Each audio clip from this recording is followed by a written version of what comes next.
Entonces, como habíamos dicho, una de las complicaciones que los pacientes tengan es, obviamente, el estado hiperosmolar y la cetoacidosis diabética, que en realidad son dos entidades con una fisiopatología en común, que se diferencia por algunas cuestiones particulares, básicamente, que vamos a hacer el abordaje de la cetoacidosis y vamos a ir interviniendo con respecto a enfermedad hiperosmolar, a estado hiperosmolar, cuáles son las diferencias clínicas. El tratamiento de la cetoacidosis obviamente no es una de las competencias del médico de atención primaria. Todo lo que vimos antes de que el paciente llegue al hospital, sí, eso obviamente son conocimientos que tenemos que saber y debemos manejar. Y una vez que llega al hospital, el paciente, bueno, debe diagnosticarse en base a esa hiperglucemia. Si es una hiperglucemia simple o corresponde a una complicación aguda de la diabetes. Como es importante conocer el tratamiento de la cetoacidosis porque, bueno, obviamente nuestros pacientes, una vez que ingresan al hospital, no dejan de ser nuestros pacientes y a veces es importante poder comunicarnos con los especialistas en un mismo lenguaje, saber de lo que nos hablan y saber de lo que muchas veces por ahí el paciente requiere y necesita, y muchas veces como médicos de cabecera estar al tanto y poder también ejercer un cierto contralor en nuestros pacientes de que, bueno, las cosas se están haciendo como se tienen que hacer, ¿no? Entonces, por eso es importante conocer cómo se trata una cetoacidosis y además porque ustedes están rotando en un servicio que es un servicio muy diferente por ahí a otros servicios de otros hospitales en donde los pacientes no son puramente de urgencia, sino que transitan cierto tiempo en la guardia y hay que resolver las situaciones clínicas de estos pacientes en la guardia. Entonces, bueno, la cetoacidosis es una de las competencias que debemos desarrollar porque probablemente en sus rotaciones de guardia les toque participar en el tratamiento o el abordaje de alguno. Obviamente la cetoacidosis la vamos a sospechar clínicamente. El diagnóstico es a través de la gasometría. ¿Qué puede tener un paciente que tiene cetoacidosis, deshidratación en diferentes estadios, hasta en intensa, dolor abdominal y náuseas y vómitos, diarrea? ¿A qué se debe el dolor abdominal, las náuseas, el vómito, la diarrea?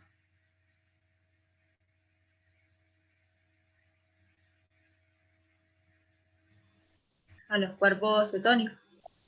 Generalmente a los cuerpos cetónicos, pero no debemos dejar de pensar que el paciente puede tener un desencadenante de esa cetoacidosis y pensar en otras causas que puedan estar intercurriendo en este paciente que se presenta fenotípicamente como una cetoacidosis, pero hay que ver qué es lo que está detrás de esto. Entonces, no adjudicar todos los signos y síntomas a la misma cetoacidosis, sino que ver más allá y sospechar y tener una alta sospecha de lo que puede estar intercurriendo, porque va a ser el éxito de la resolución de la cetoacidosis. Muchas veces, y lo hemos visto ahí en urgencias, que la cetoacidosis no se resuelven y se ha hecho un buen abordaje en el inicial de tratamiento, pero no se ha resuelto la causa original, porque no se la ha sospechado. Entonces está el azúcar alta, tiene el pH bajo, se le hace la fluidoterapia, la insulinoterapia y nos olvidamos, ¿no? Pero este paciente requiere ir con una evaluación continua.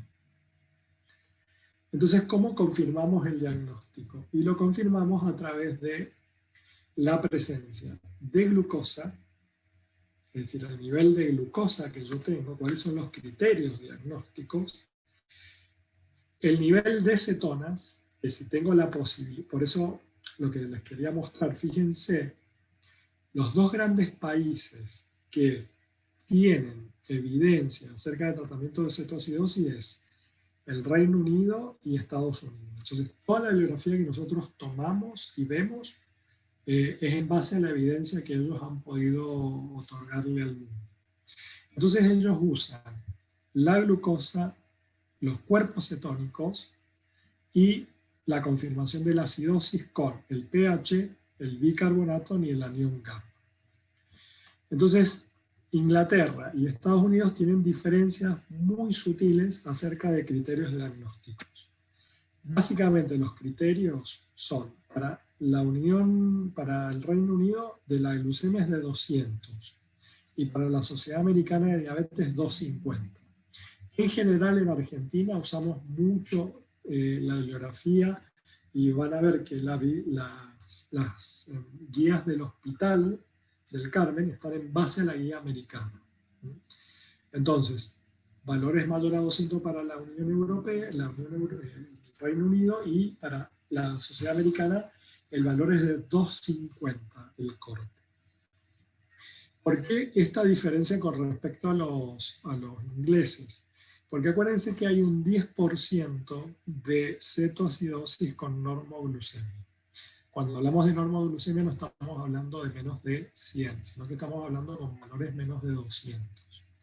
Entonces ellos, ¿qué hicieron? En este estudio, en un gran estudio que hicieron para evaluar cetoacidosis, bajaron el nivel de corte de diagnóstico y la verdad que les fue mucho mejor porque diagnosticaron muchas más cetoacidosis con norm o con glucemias menores a 250. Entonces ellos pusieron el corte en 200, porque veían que la ocurrencia de cetoacidosis menores de 200 era no significativa.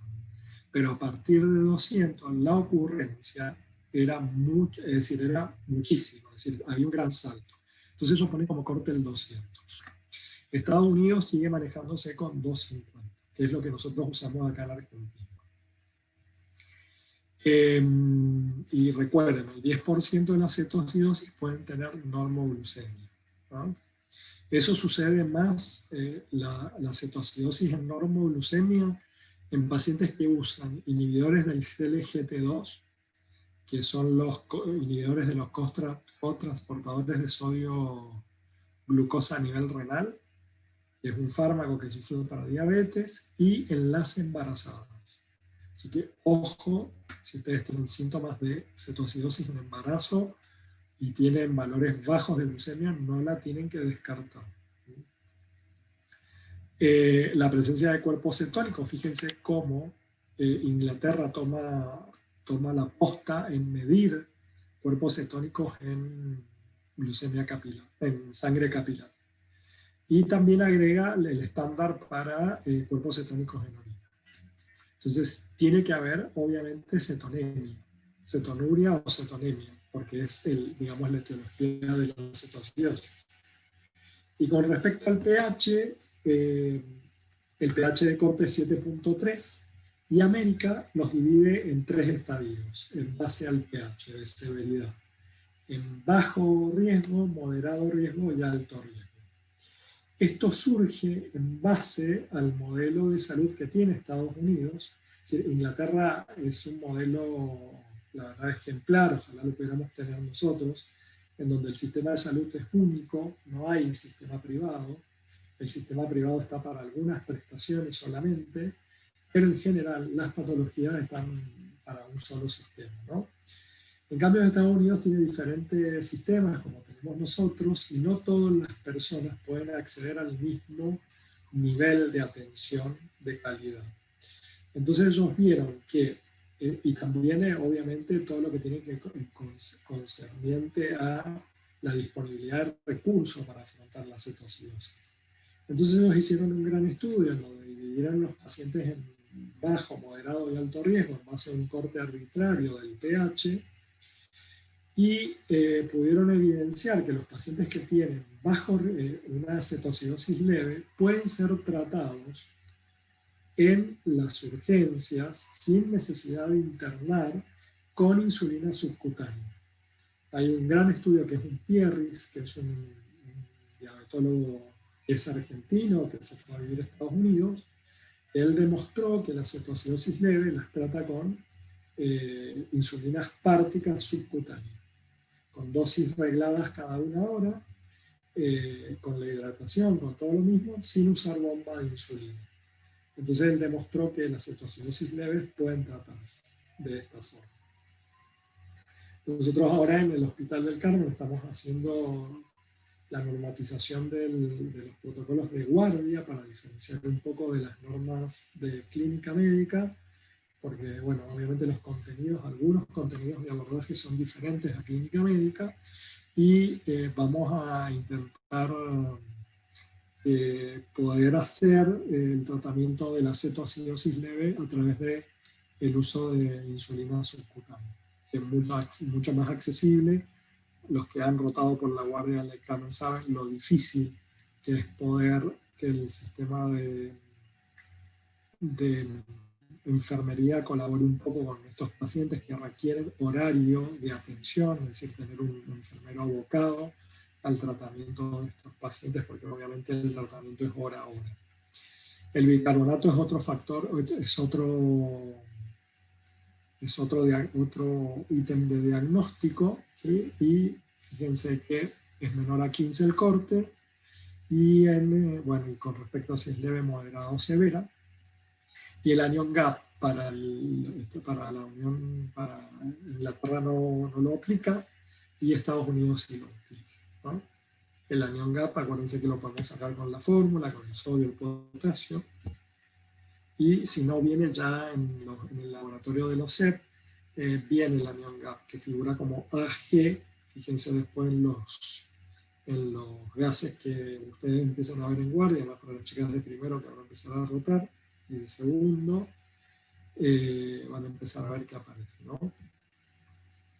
Y bueno, y como hablábamos, uno tiene que pensar en los desencadenantes, es decir, qué es lo que llevó a este paciente a que hiciera una cetoacidosis. Cuando hablo de cetoacidosis, hablo de insulinopenia, ya sea relativa o total. Total es cuando no hay célula beta y no hay aporte exógeno de insulina, y relativa cuando tengo insulina, pero esta no puede actuar en el objetivo final, que es el receptor de insulina de los tejidos. Los desencadenantes pueden ser infecciones, el tratamiento subóptimo, lo que hablábamos del mal tratamiento médico, el uso de drogas concomitantes, drogas de tipo ilícita, ¿no? La cocaína. Acuérdense que la cocaína es un gran simpático mimético que produce una gran lipólisis, y eso hace que llegue mucha cantidad de ácidos grasos al hígado, y el hígado los deriva en la formación de cuerpos cetónicos. El embarazo, un trauma importante, es decir, un accidente importante, el riesgo social, pacientes con muy alto riesgo social, el médico con inercia, y los accidentes de placa, ya sea un YAM, un ACV, un infarto mesentérico, un infarto periférico, ¿sí? Entonces siempre abrir los ojos a los desencadenantes. Yo creo que esto es lo más importante en el diagnóstico de la cetoacidosis. Diagnosticar cetoacidosis es muy fácil, ver el desencadenante es lo más complicado. Y para hiperosmolar, recuerden que el hiperosmolar es la misma etiología, es decir, es insulinopenia, pero esa insulinopenia es relativa, es decir, tiene un remanente de insulina que logra activar la palmitil-carnitil-transferasa, que es la enzima que transporta, ¿sí?, los acetil-CoA al ingreso de la mitocondria para oxidarlos y no derivarlos a cuerpos cetónicos. Entonces no tienen cuerpos cetónicos, entonces no hay acidosis. Pero tienen por otros componentes que están relacionados a la edad, a la polifarmacia, son generalmente pacientes añosos, a la baja, a las características de la vejez, de que bueno, son pacientes que no toman líquido, que tienen poco soporte a nivel social. Bueno, estos pacientes hacen una gran hiperglucemia, llegan a tener valores hasta de 700, 800, la otra vez en el hospital vimos 1100 de glucemia, que yo creo que es lo más alto que he visto. Y los criterios diagnósticos también difieren, tanto para Estados Unidos como para Inglaterra. en apenas algunos valores. Por ejemplo, para Inglaterra es 540 el valor de corte, y para Argentina, Estados Unidos 600, la osmolaridad es mayor a 320. El cálculo de la osmolaridad se hace a través de la fórmula, y las cetonas no están bajas, muy bajas. Acuérdense que siempre hay cetonas, siempre que hay, es decir, las cetonas están siempre. El pH generalmente es normal, y el bicarbonato suele estar algo descendido por la propia, es decir, en general hay una deshidratación hiperclorémica. La hipercloremia produce acidosis, y es lo que disminuye el consumo un poquito de bicarbonato, por eso el bicarbonato está un poquito descendido. Y lo que caracteriza este cuadro es el trastorno de conciencia, que no lo tiene la cetoacidosis. Pero la cetoacidosis, como lo vamos a ver, puede tener trastorno de conciencia, y ahí hay que abrir los ojos. Bueno, esto ya lo vimos un poco, cuáles son las causas de la formación de cuerpos cetónicos, y qué vamos a hacer frente a un paciente en el que sospechamos, ¿sí?, la presencia de una cetoacidosis. Lo primero que vamos a hacer es siempre el ABCD, y esto en urgencia es primordial.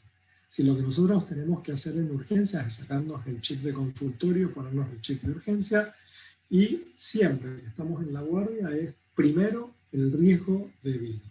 Es lo que más nos importa, es decir, si esa patología genera un riesgo para la vida. Y eso lo hacemos a través de la estrategia ABCD. Entonces vamos a evaluar en nuestro paciente con sospecha de cetoacidosis, es decir, le vamos a pedir los gases en sangre, analítica general, le vamos a ir poniendo 2 vías, una para expandir y la otra por si necesitamos utilizar para la suplementación de potasio o la bomba de insulina. Y vamos a ir evaluando el riesgo de muerte que tiene este paciente por la intercurrencia que está teniendo. Entonces, a través de que es la vía aérea permeable, vamos a ir evaluando el score de Mallampati. El score de Mallampati lo que nos predice es la dificultad si este paciente requiere intubación. Acuérdense que los pacientes con cetoacidosis pueden llegar a requerir intubación. Eso es en base a las características de la cetoacidosis, o al trastorno de conciencia, o la sospecha de broncoaspiración. Entonces, en base a mirarle la garganta al paciente, podemos determinar si ese paciente tiene un mal Mallampati o un buen Mallampati, que nos va a tener ojo a la hora de decir que si yo voy a decidir la intubación, voy a llamar al anestesista para que esté presente, por las dudas que la intubación sea dificultosa. Con respecto al B, que viene de breathing, de respiración, pacientes con una frecuencia respiratoria mayor a 20 y obviamente la saturación de oxígeno, ojo, porque pone en riesgo la vida, y va a ser un dato más que me va a hablar de qué voy a hacer con ese paciente. El C es la frecuencia cardíaca, una frecuencia cardíaca mayor a 90 o una presión arterial sistólica menor a 100, habla de compromiso vascular, y la presencia de compromiso circulatorio general, si está pálido, sudoroso, si los miembros están secos o húmedos, ver las extremidades, si hay moteado.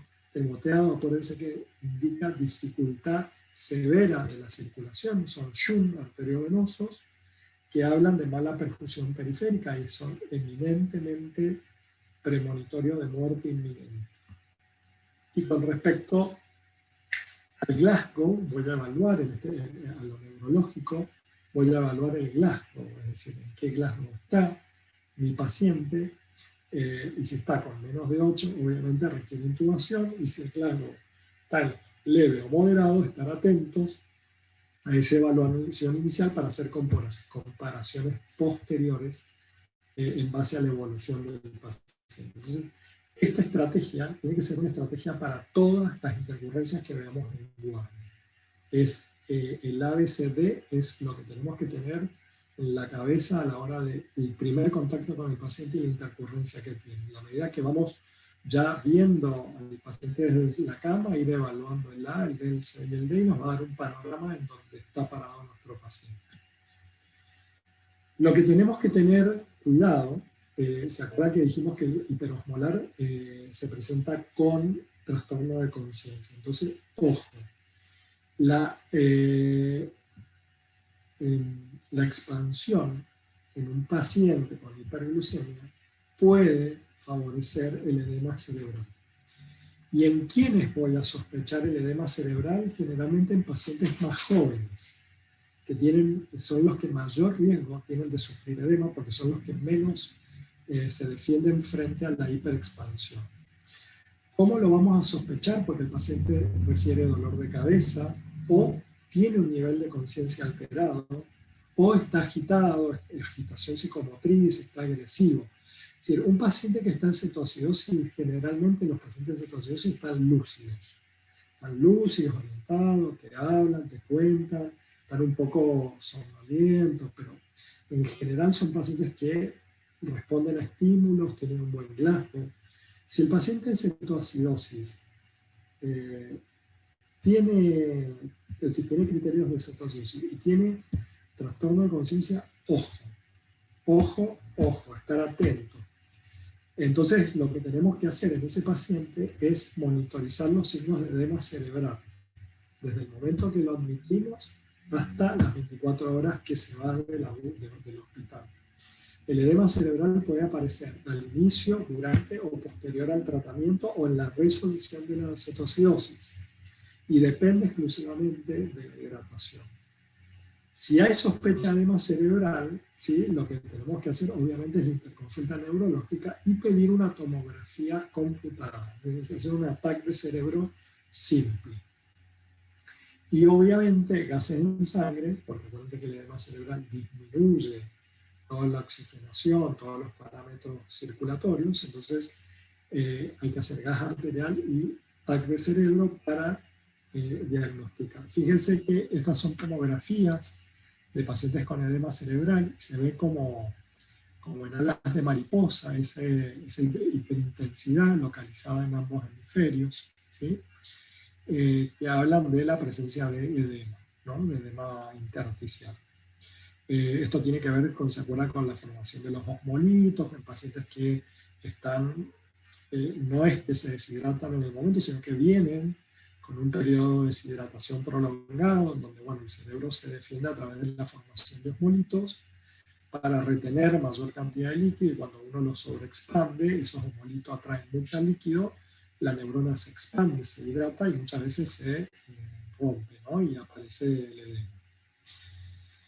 Si el diagnóstico tomográfico y en consenso con la UTI se decide el tratamiento, que puede ser el mannitol o la dexametasona, y siempre un paciente con edema cerebral debe ir a UTI. Entonces esto es un dato interesante que tienen que tener en cuenta, que muchas veces no lo tenemos en cuenta. Es poco frecuente, pero hay que abrir el ojo.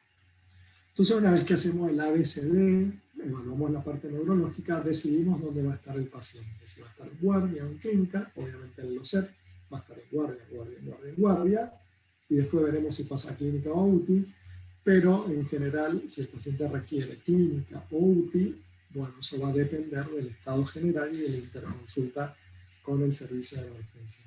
Es importante que estos pacientes lo veamos entre varios médicos, que discutamos entre varios médicos, básicamente con el apoyo de los especialistas, ¿no? Y aparecen 4 estadios de tratamiento.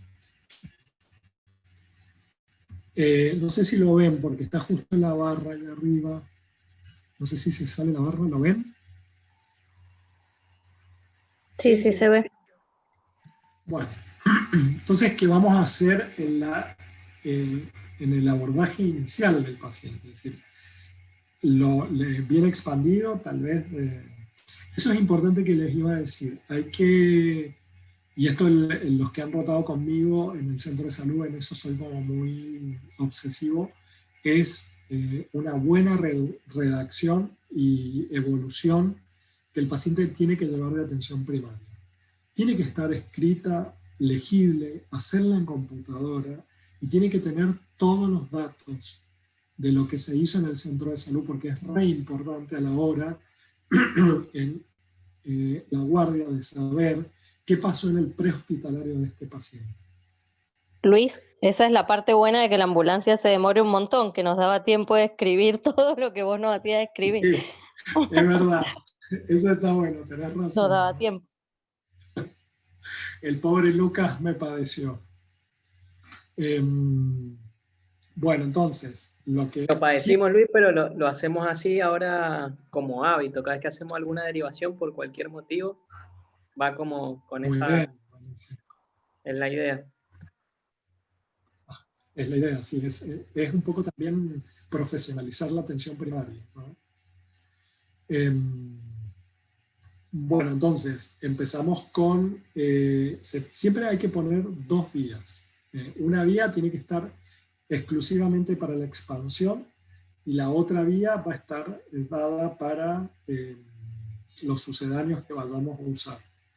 Lo ideal es tener una vía central, porque la vía central nos permite realizar, digamos, tiene un mayor calibre y nos permite colocar 2 o 3 bombas, dependiendo, bueno, del infusor que tengamos, si tiene 2 o 3 picos. Y siempre una vía periférica para la expansión. Eso es sumamente importante, y no poner la expansión junto con tal vez el potasio y la bomba de insulina. Es decir, la expansión tiene que estar aparte, y eso hay que hacerlo así. Siempre entonces seguimos, si el paciente no ha sido expandido, debemos expandirlo nosotros en la guardia, es decir, hacemos lo mismo que hacemos en el centro de salud. Siempre evaluando el relleno capilar, si tenemos acceso a la ecografía para evaluar hidratación sería lo ideal, eso es algo que hay que luchar para que aparezca y que uno lo pueda implementar. Y como les repetía, la indicación es el sodio. Fíjense que las guías yo estoy usando las guías de Inglaterra, de la Sociedad Americana. Ellos lo que ponen es empezar con 1000 mililitros. ¿Por qué? Porque cuando se hizo un estudio en donde se tomaron a 20 médicos de urgencias y le dijeron, bueno, vos cómo haces la fluidoterapia. Entonces uno ponía 1000 mililitros, otro 1500, el otro 2000, el otro 30 mililitros, el otro le pasaba 500 y veía. Es decir, nadie dio un consenso de cómo había que hacer la expansión. Y si ustedes lo ven, esto es de todos los días en la guardia. Cada uno hace lo que quiere, lo que puede, o lo que le parece, o lo que el enfermero le pinta. Entonces, ellos lo estandarizaron en 1000 mililitros por hora. Es decir, empezar a hacerlo con bombas. Si no podemos usar una bomba, usar un Uniflow, que nos permite también cuantificar por mililitro hora. Y lo ideal es pasar 1000 mililitros hora. Lo otro aceptado son los 30 mililitros kilo, pues, y en pacientes en donde tengo que ser restrictivo, tengo que usar los 500 mililitros y control ¿cómo se llama? Relleno capilar. Eso les tiene que quedar claro porque es el confundidor más importante en fluidoterapia. Es decir, empiezo con dosis de 1000 mililitros hora. Lo bueno es que no tengo que estar ahí al lado del paciente esperando ver si pasa o no pasa la hidratación. Con la bomba uno se puede quedar tranquilo porque uno la programa y sabe que va a expandir en el tiempo que nosotros le pidamos. Una vez que yo hago la fluidoterapia, comienzo con la insulina. Es lo que yo les decía. En la guardia tampoco nos vamos a apurar a poner la bomba de insulina. Esto es algo que se ve constantemente, que están todos como asustados y quieren ya poner insulina. Y en realidad no hay apuro para poner la insulina. Lo que sí hay apuro es para expandir al paciente y buscar la causa que puede estar complicando a este paciente. Generalmente puede pasar hasta 1 hora. Una vez que yo logro expandir al paciente, recién comienzo con la insulinoterapia. Es decir, que me tomo tiempo. Y si mi colega me apura o le da miedo, me dice, pongámosle la bomba, hay que explicarle y decirle, primero expandamos, saquémoslo del riesgo de vida, porque el riesgo de vida es la contracción del LEC. y después vamos a empezar con el tratamiento de la cetoacidosis. Ya con la expansión le disminuimos mucho el ritmo.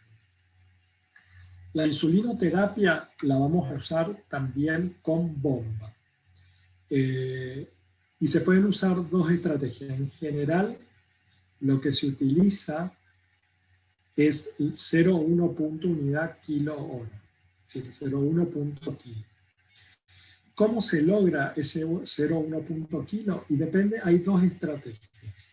Estas estrategias dependen de la monitorización que yo voy a poder tener del paciente. ¿Y cuál es la monitorización?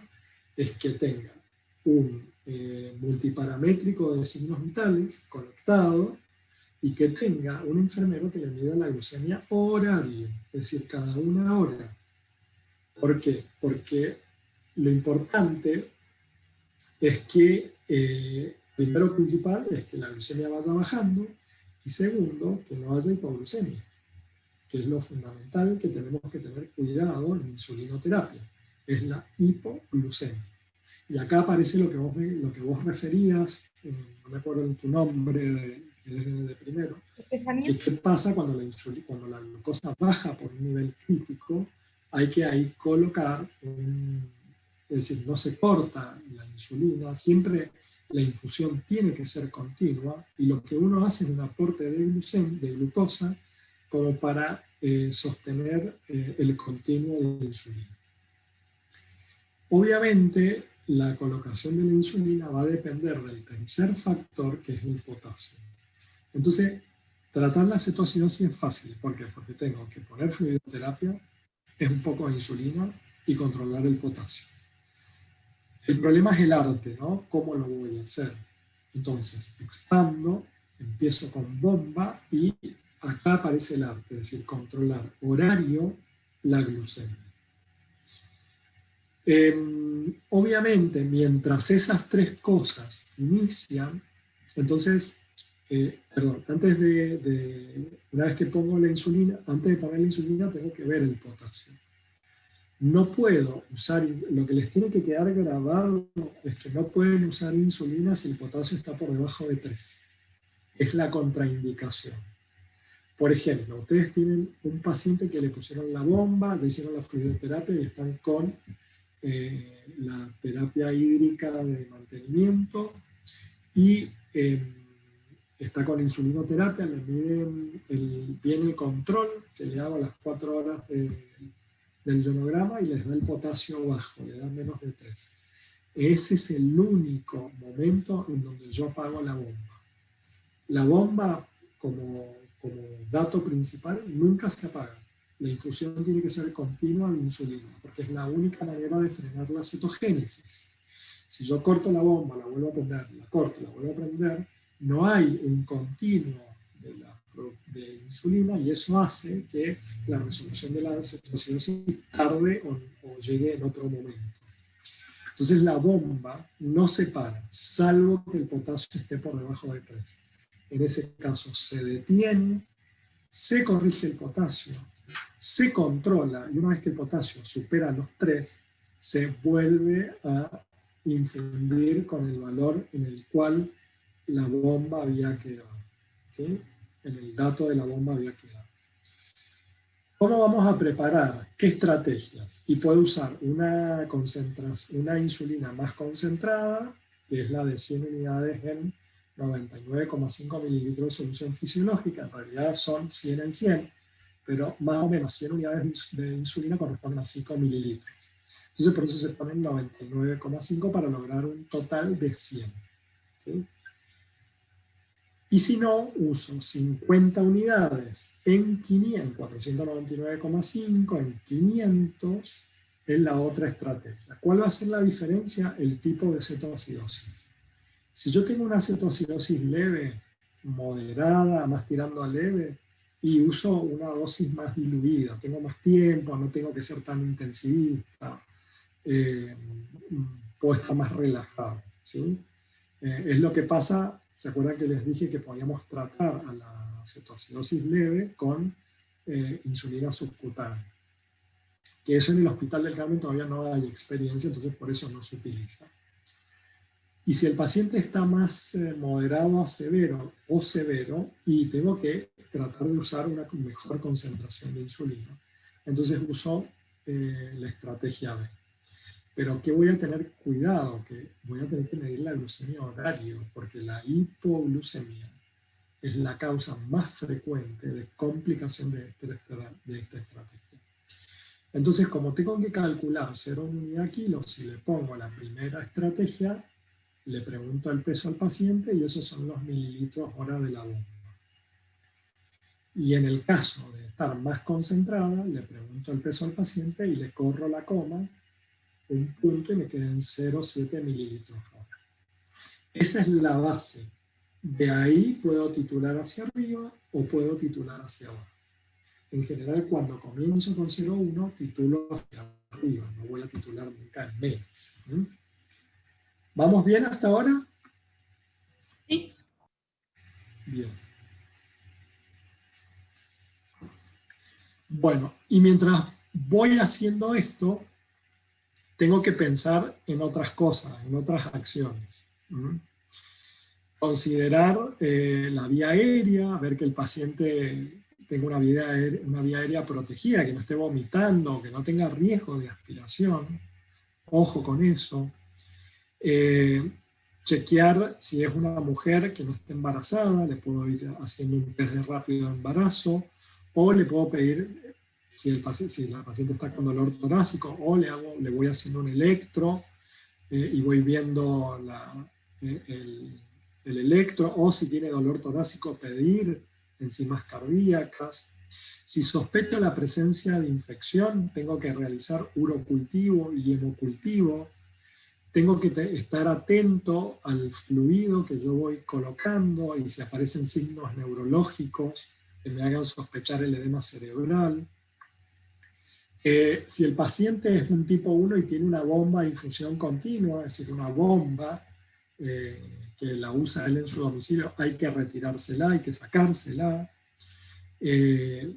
Y también lo otro que tenemos que tener en cuenta es la profilaxis para flebotrombosis y ir considerando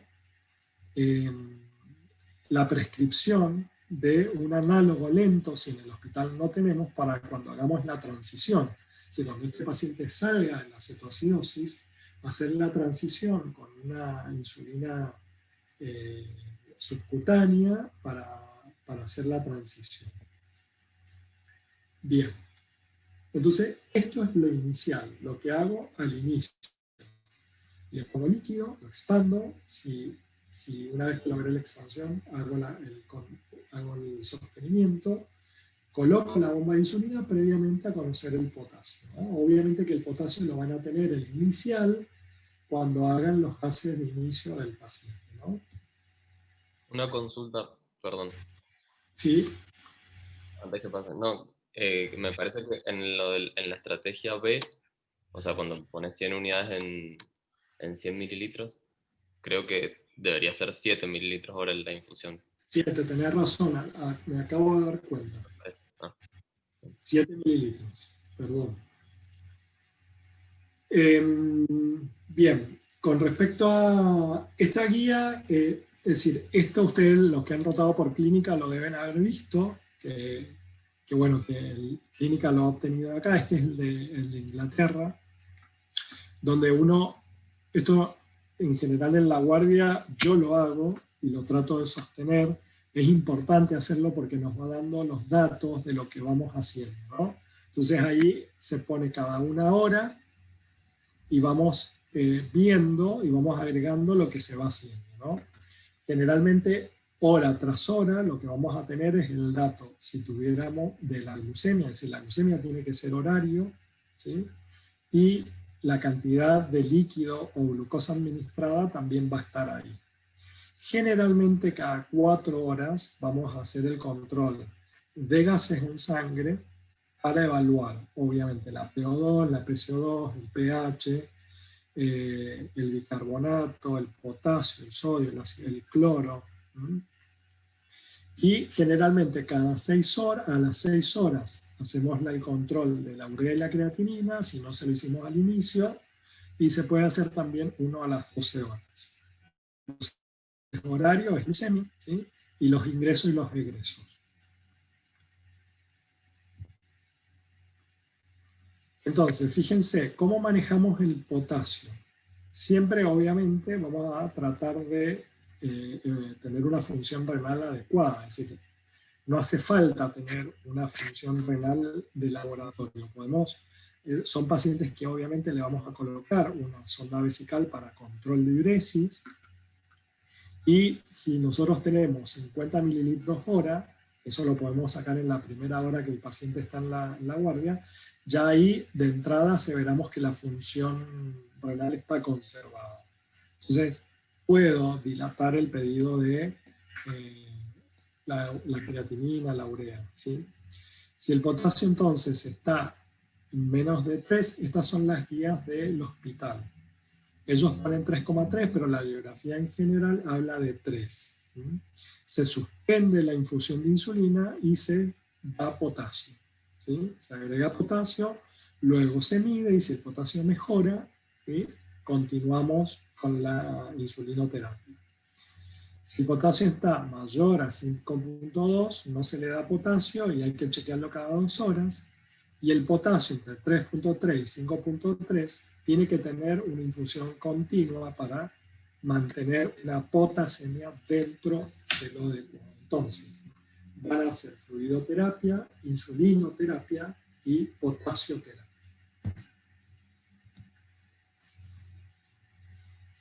Bueno, una vez que ya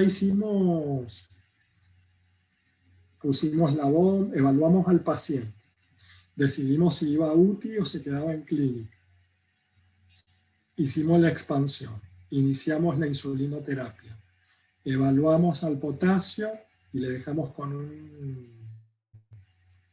un aporte continuo de potasio, viene el tratamiento, el manejo continuo que se llama.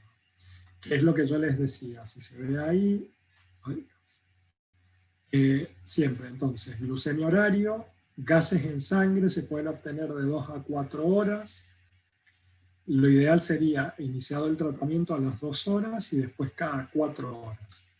Cetonemia cada 4 horas, la sonda vesical, y si hay oliguria, el control de la diuresis, y podemos hacer otros estudios que pueden ser estudios virales, ahora que estamos en el contexto de pandemia, hacer los hisopados, hemocultivos, electro, urocultivo, radiografía de tórax, tomografía, si hay dolor, si hay sospecha de edema cerebral, obviamente la tomografía, o tal vez sospechar si hay fiebre, dolor de cabeza, una punción lumbar.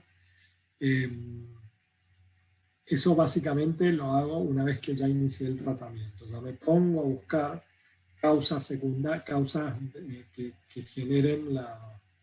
hayan generado la cetoacidosis.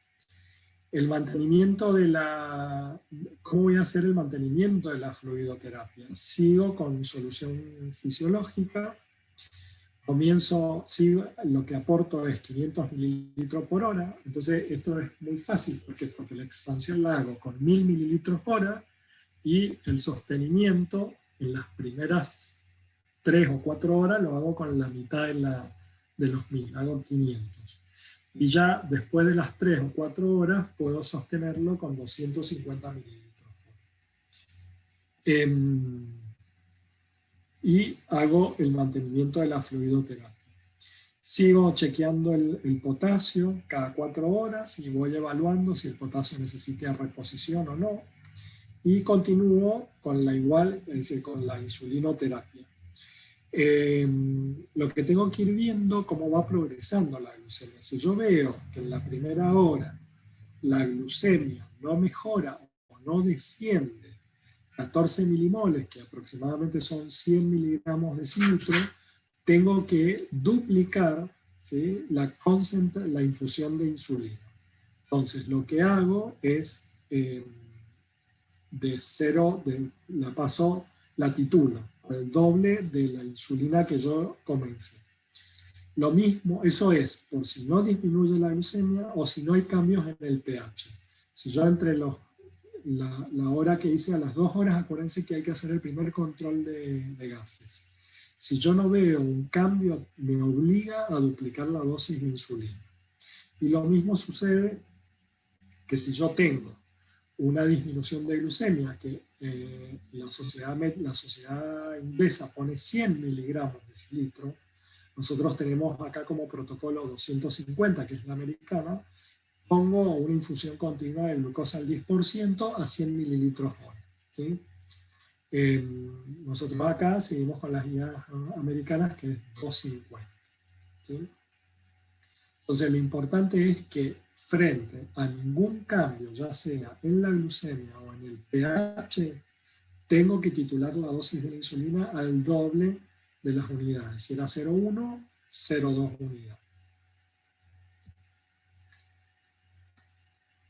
Entonces, las cetonas, si las puedo medir, que sean cada 6 horas, y luego de las 6 horas que yo hice fluidoterapia, acuérdense que empecé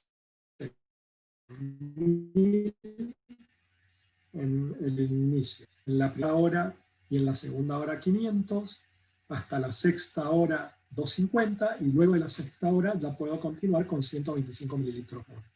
Sigo manejando el potasio como lo vengo manejando, y si el paciente ha mejorado su estado general, puedo, y descarto la presencia de ilio o abdomen agudo, puedo comenzar con pequeñas comidas. Obviamente que en esto tengo que tener la certeza de que el componente de lo que va a comer tiene que ser corregido con insulina subcutánea.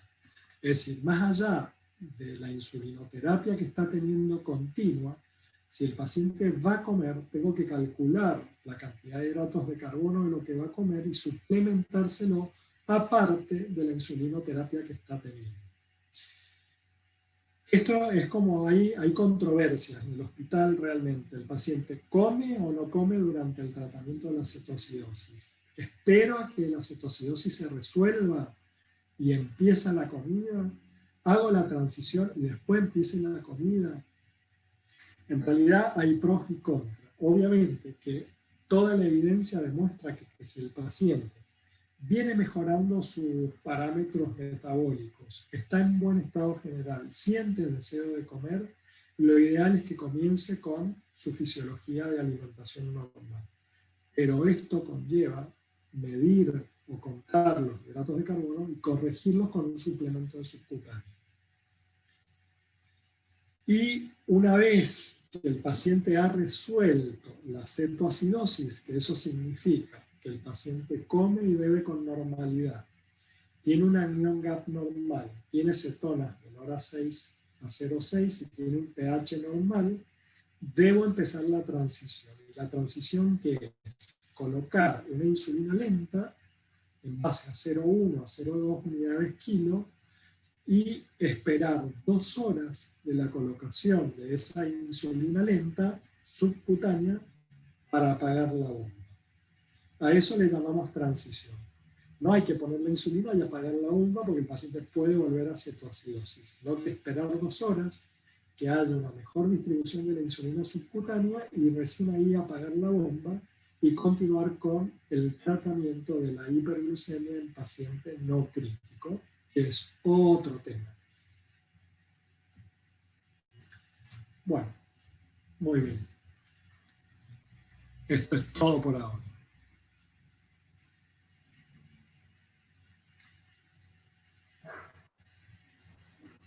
Espero que no se hayan dormido.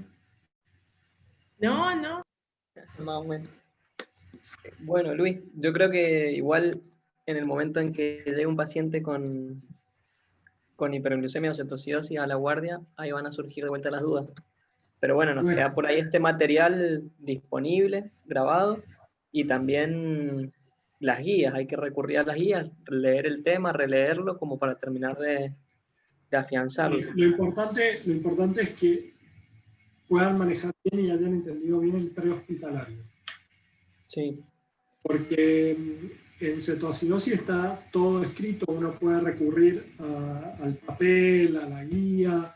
Muchas veces a mí me pasa hoy en día que no me acuerdo si era 0,1, si era 0,2, si el potasio era 3,3, era 4. Es decir, las ideas generales tenerlas, es decir, la fluidoterapia, la insulinoterapia, el potasio y los controles que hay que hacer, pero eso es una revisión continua. Uno va fijándose, va leyendo, tiene el libro ahí, no es tan, es decir, nos da tiempo.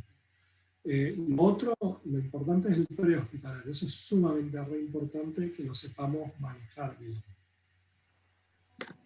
Perfecto. No sé si alguien tiene alguna duda, alguna pregunta puntual como para compartir. No. Bueno, Luis, muchísimas gracias.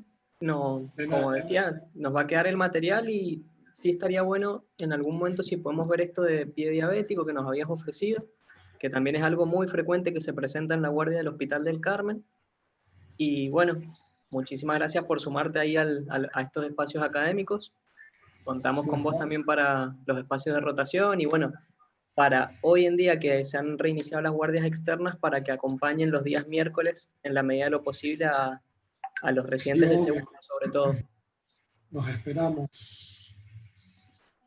Bueno, después pásame la fecha de pie. Dale, te la paso. El martes me viene bien, así que si puedo hacer un martes no hay problema. Perfecto. Bueno, Luis, muchísimas gracias. Estamos en contacto. Chau. Muchísimas gracias. Gracias. Gracias, Luis. Nos vemos.